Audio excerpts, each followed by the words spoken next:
This is a rodent-infested 1996 Chrysler Sebring convertible.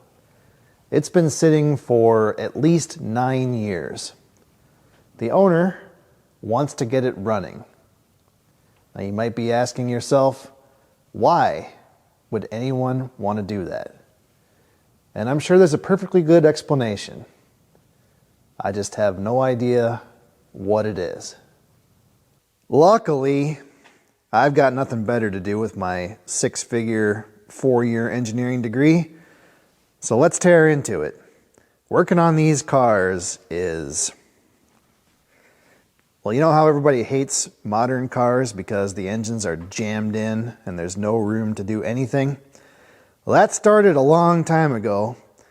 What Chrysler has done is taken the 2.5 liter 24 valve V6, I believe that's actually a Mitsubishi engine, and they laid some sheet metal over top and then they vacuum formed it around the engine. This thing is absolutely shoehorned in there. Anyway, I guess it was running fine and then it died, and he was told by someone that it was probably a bad crank position sensor. And in the process of trying to change it, he broke it off. And it lives way down yonder. Actually goes into the bell housing and reads off of the back of the flex plate. Anyway, I very painfully removed the broken crank sensor. Here's the remains. It was not a fun process. If you've ever had a root canal, it's pretty much the same thing. I used a carbide burr on an angle grinder, a die grinder, jammed a hole through it, and then broke it into pieces. There's probably still some pieces banging around inside the bell housing, but that's a problem for later. Yeah, everything's apart. ECM's out of it, intake's off, obviously. Bunch of hoses and stuff are disconnected. There's no coolant in it. And like I said, it hasn't run for at least 9 years. That tire does not hold air. She's getting a little punky around the wheel arches. The interior is, I guess it's not too bad, but man, the smell. If you could only enjoy the aroma. The rodents have really set up shop in here. Kind of hard to figure out how they would have gotten in there. Yeah, convertible top's a little shabby. Paint's faded. Yeah, last time it was registered was 2015, so let's not get our hopes up too high. I did put a socket on the damper and crank the engine over. It does turn over. I didn't hear anything too crunchy, so we might have a chance. I don't know if the crank sensor is the actual problem or not. I guess we're gonna have to put it all the way back together to figure that out. Yeah, I think the plugs have been replaced, so I'm gonna stick the manifold back on and we'll just kind of see what happens. Should be a fun puzzle. That's a new distributor. The original one was actually cracked and seized up, so hard telling what happened to that. It lives right there. Okay, enough yakking. There's a brand new / 9-year-old crank sensor right from the Chrysler mothership. I'm gonna go ahead and install that. I don't know if the old sensor was good or bad.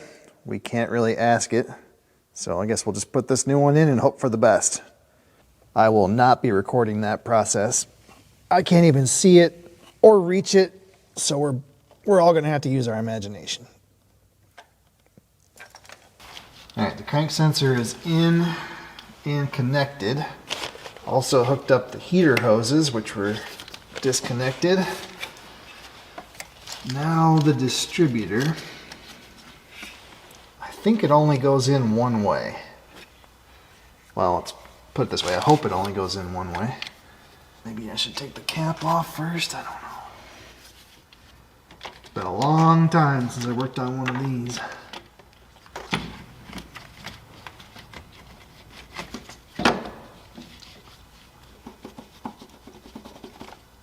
Okay, well, which one's easier? Turning the distributor or the engine?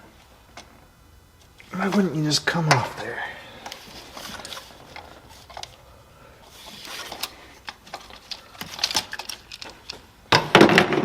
Okay, now.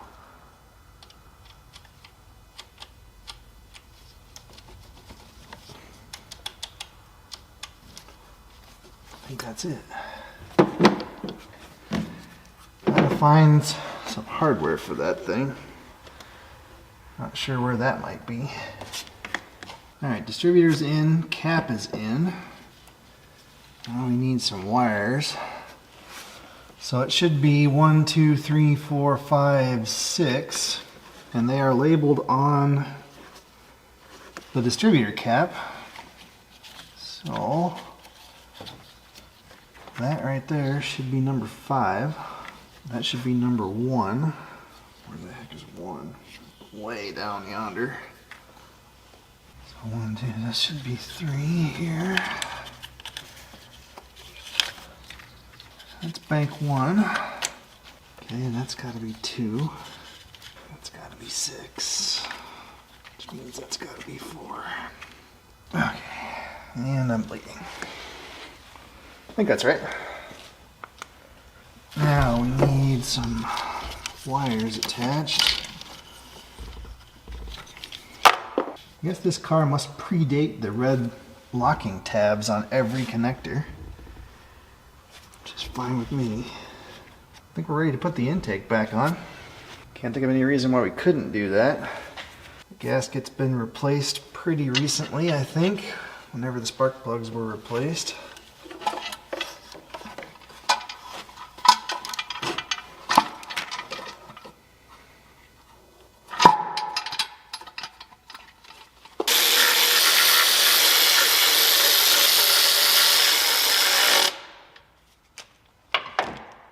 Slight problem with the throttle body gasket, but we're going to go ahead and patch it back together.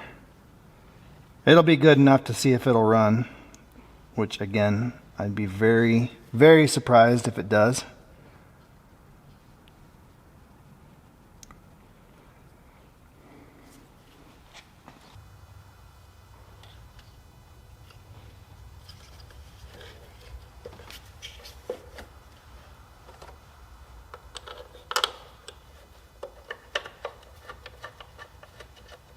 I found all these bolts laying on the passenger floorboard, by the way.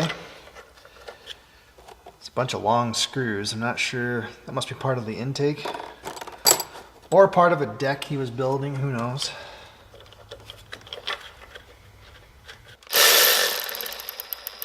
Not 12 millimeter.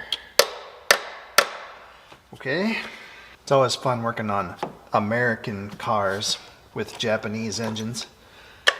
Silverado with the Duramax, Chrysler with the Mitsubishi, Ford with whatever, Mazda I guess. Because the Japanese stuff is all JIS and the American stuff is all DIN. Or even worse, it's in inches.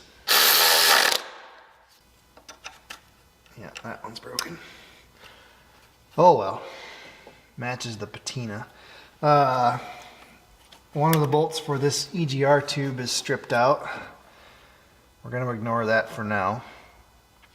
I think the only other big thing to go in is the computer. Goes right down here. Oh, I bet that's where those big wood screws go. Into the computer. I bet.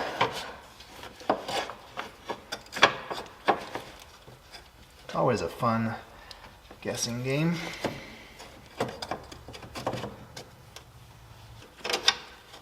Yeah, that's gotta be it. But there should be 4, right? Or is there only 3? I don't know. I think that's all put back together. We got a little bit of gnawing on the injector wires here. Yeah, that one's clear through. Yeah, maybe not. We're going to try it for right now. I need a battery. And the battery on these things Good luck changing it. You got to pull the tire, if I remember right. Yeah, there it is. Stuck up in front of the front tire. Perfect place for a delicate battery. Anyway, I got a donor here. We'll just tap into it. Should be the positive, and that should be the negative. All right. Well, I guess we'll see what it does. Again, let's not get our hopes up. Oh God, it smells so bad in here.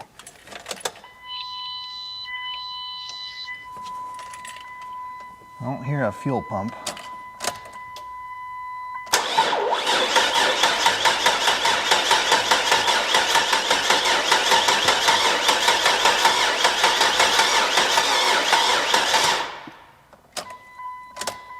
Yeah, I don't hear a fuel pump.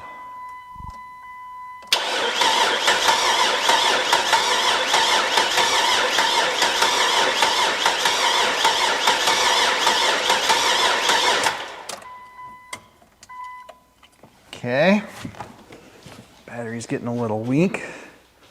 Let's just give her a little sniff. See what she does.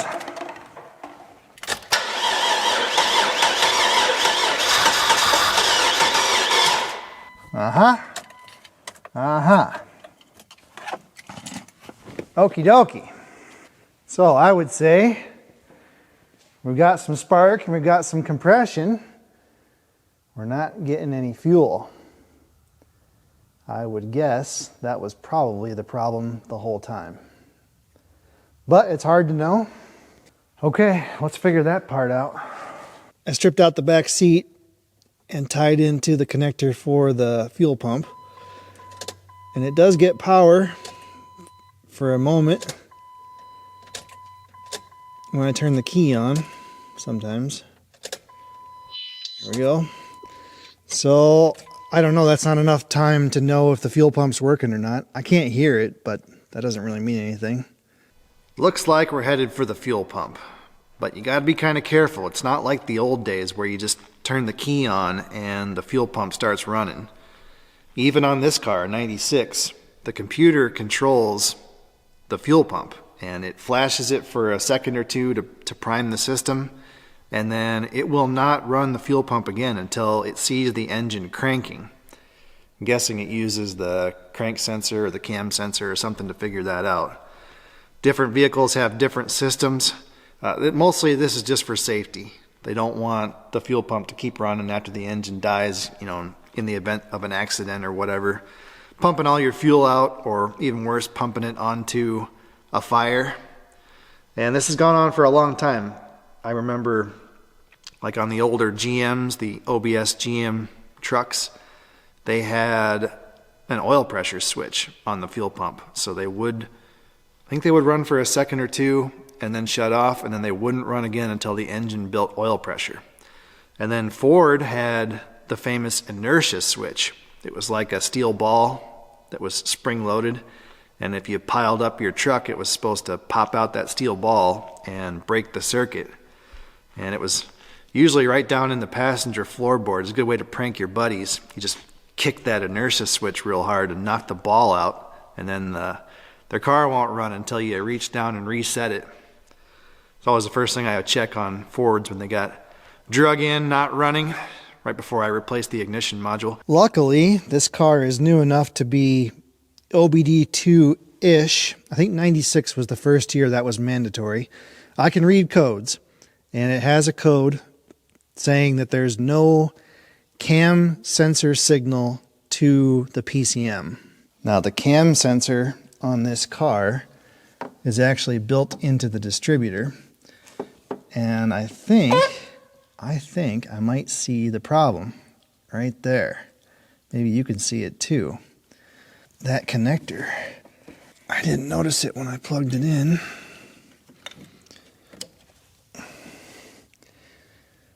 Our furry friends have chewed it up. That wire is no bueno. And of course, it's right next to the connector. So I don't know if I can fix it or not. I'm gonna have to try. Well, there's your problem right there. Chewed entued. Anyway, I think I got it pulled out of the connector here. Just about destroyed it trying to depin it, but did finally get it out. Hopefully there's enough meat there that we can patch it back together and still have something to work with.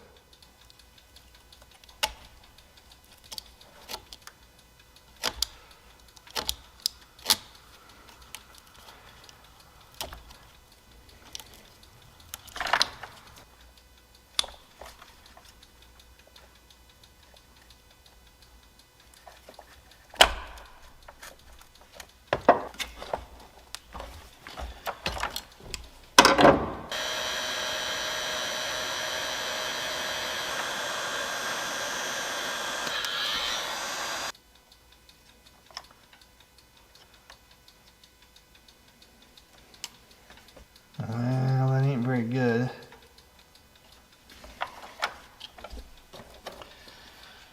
Well, I guess we'll see if we can get by with it.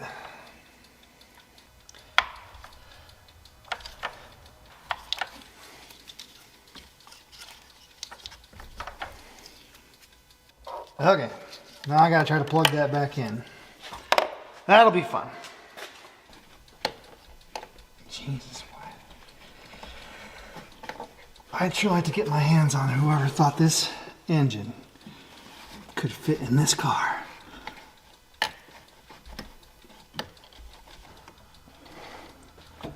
This would have been a lot easier before I put the intake back on.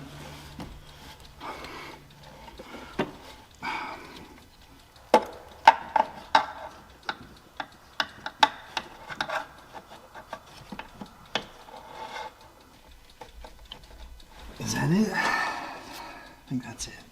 Okay. Now I also noticed this thing was unplugged.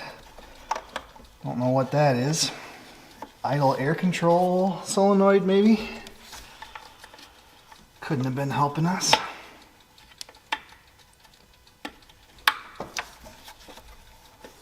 Okay. I think we're ready to try that again.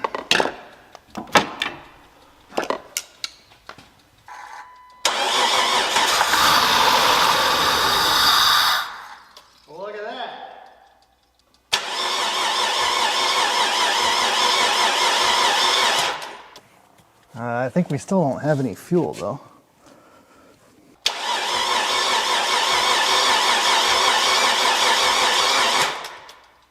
Yeah, I think that was just running off the ether that was in the intake already.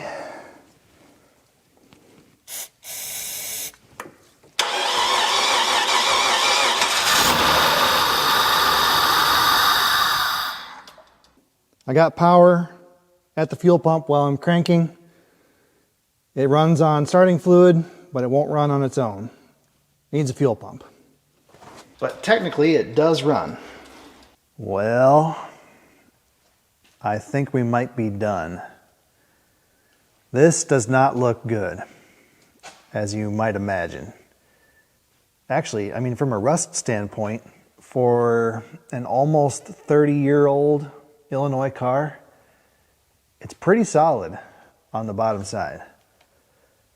But we're gonna have to drop the fuel tank to get to the fuel pump. It's a plastic tank, which is nice, and it does have a drain port, which is really nice. But I know how this goes. The straps are rotten. As soon as we touch those, they're gonna fall apart. And then even worse, there's the fuel lines along the side of the frame rail there. They're rotted out. I think they're already broken. If they're not, they soon will be. And it's not going to be trivial to replace those. They run all the way across, above the exhaust, down along the subframe, and then all the way up front. And there's not a good section of them. You'd have to go all the way, probably all the way up to the firewall, would be my guess. And then while you're at it, might as well replace the rest of the brake lines. Some of them have been replaced. Maybe hasn't done too shabby of a job. Yeah, maybe they've been replaced all the way to the back. So that might be okay, but yeah, I was given a budget and that would easily exceed our budget. So I'm gonna make a phone call, see what they want to do. But I'm guessing that my involvement in this project is at an end. I made the phone call, and as predicted, he said to stop and he would install the fuel pump himself. But then he thought it over and called me back and asked how much would I charge to install the fuel pump. And I thought it over and decided I really don't want to do that. But I really do want to know if that engine's going to run. I mean, we got to know. If it's going to snap a timing belt or throw a rod, the world deserves to see it. Unfortunately, it is now outside, and the forklift is busy guarding my latest investment, so I think we're going mobile. Hauling corn with a straight pipe Peterbilt. No, it's a Kenworth. Anyway, here's what I'm thinking. This is a sort of a single-ended fuel system. There's no return line. And I've got a pump, an external fuel pump. This should make like 50 psi. And the fuel line has a connection right here. Don't even need tools. Oh, maybe I do need tools.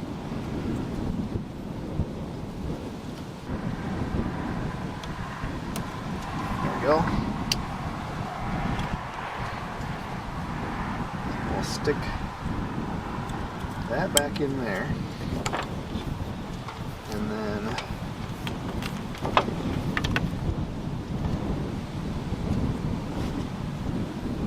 that. Oh, come on, really?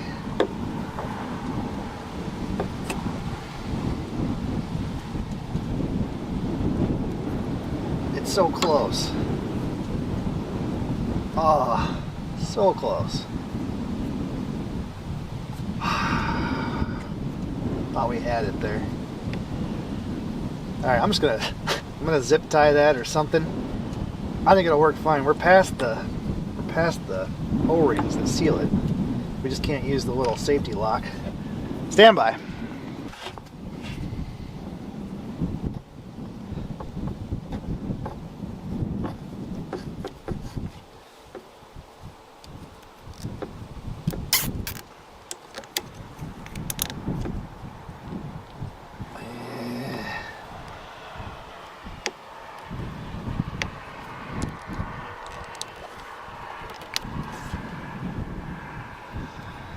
We'll try it. I mean, all it's going to do is spray gasoline everywhere inside the engine bay. That shouldn't hurt anything. So this little low pressure pump is going to supply fuel to the high pressure pump. We're going to hot wire that to the jumper cable. And as soon as we do that, I'm going to hit the key and try to start it. And then I guess we just cross our fingers and hope nothing catches on fire, because I will not be putting it out. Here goes nothing.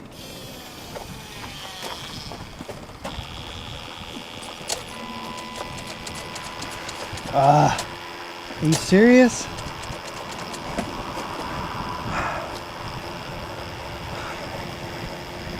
And it won't crank. Why? I have no idea. Probably a bad connection.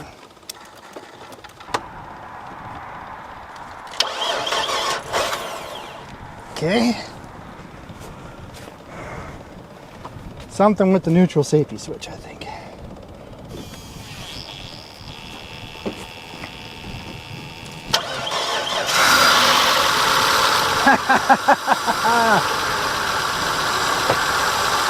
I knew it! I knew it could do it.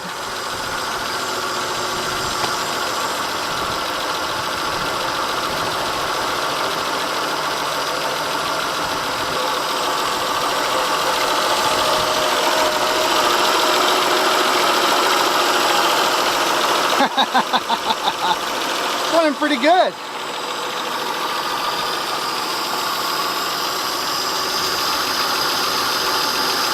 Not bad.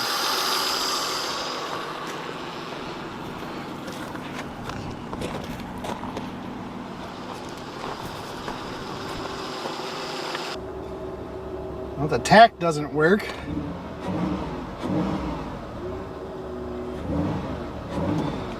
And there's no coolant in it, so we better not run it for too long. Oh.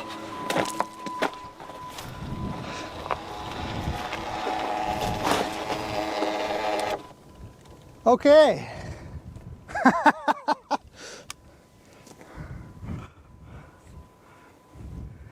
That's a result. I knew it would run. Cool.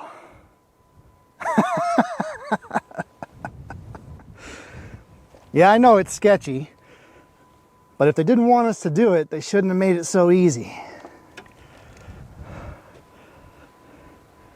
Cool. All right, I'm calling it done. Probably should fix that one injector wire, but it runs. Fantastic. I would guess the brakes don't work. Oh. So maybe don't be goosing the throttle too much. You got nothing yet. Hang on. Let me power it up for you. Let's see. Start her up. It won't crank. Wiggle the shifter around a little bit. Pull it to neutral. I hate this car. Push pedal.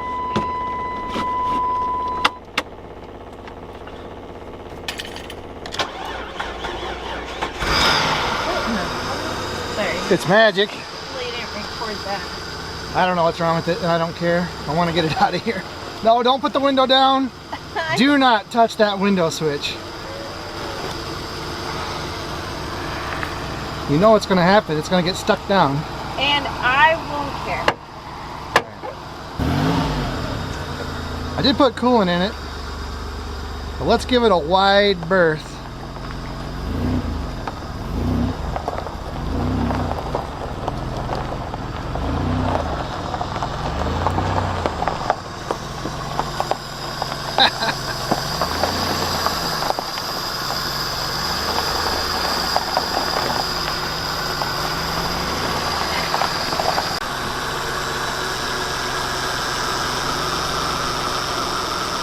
Good enough.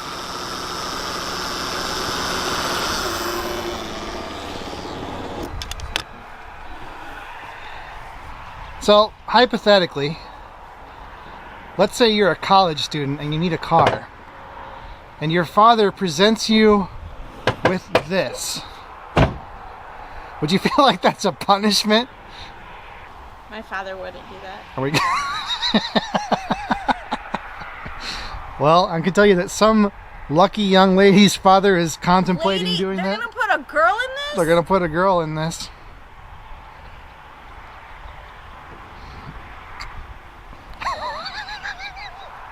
Maybe we should offer her a scholarship.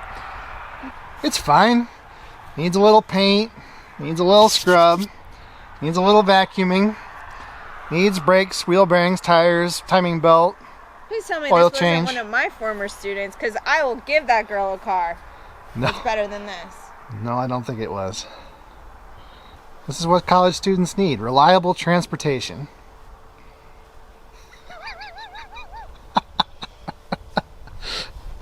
Alright, give us an outro. Thanks for watching. I could easily take care of this problem. We do have some Strike Anywhere matches. We do. Hey, speaking of which, I solved the steel storage problem. That does not look like a solution. That looks like a bigger problem. You know, it's all about interpretation. Okay. Well. Thanks for watching, everybody. Bye. Have a good weekend.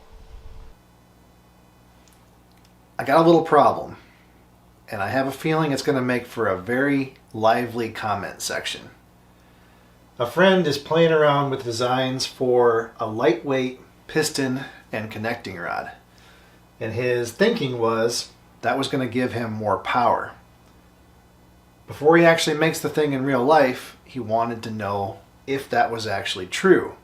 Does a lightweight piston and rod by itself give an engine more power? And I had to think about it for quite a while, because intuitively it seems like it should. You know, the combustion accelerates the piston, less mass equals more force, should give you more power. But the more I think about it, the more I think that's not true. So if you look at the torque output by the piston as it moves through its stroke, kind of makes a sine wave. And the heavier piston requires more torque. It requires more torque to push it up than the lightweight piston. More torque, more work. But work requires a displacement. You have to move something. And in the case of an engine, a piston in an engine, it moves up and then it comes back down. And if we ignore friction, which is, I know it's a big ask, but if we ignore friction, when the piston comes back down, we should recover all of that torque. So this is accelerating the piston, this is decelerating the piston. And if you look at the area under the curve, if you integrate that, the integral of torque should be work. The work to accelerate the piston should be equal to the work to decelerate the piston. So this lighter weight piston requires less torque, but it doesn't really matter because it gets canceled out on the downstroke. Right? Isn't that right? I mean, this is just, even though it's reciprocating, the piston is part of the rotating mass. And reducing the rotating mass does not give you more power. It lets the engine accelerate more quickly, so you can go to higher RPMs. No, that's not true. You can reach higher RPMs more quickly. And theoretically, the lighter piston could give you a higher, red line, higher top end. And RPM basically equals power. So the faster you can spin it, the more power you can make. But I don't think just decreasing the mass of the piston itself would actually change the power output of the engine. So in my opinion, a lightweight piston and rod would be no different than having a lightweight flywheel or a lightweight crankshaft. Snappier, but not more power. Unless I'm totally off base, in which case, tell me about it in the comments section. Yeah. Thanks for watching. How did a red panda get into our house? Here, let me see the mask. Illegally shipped over. Not your creepy tail.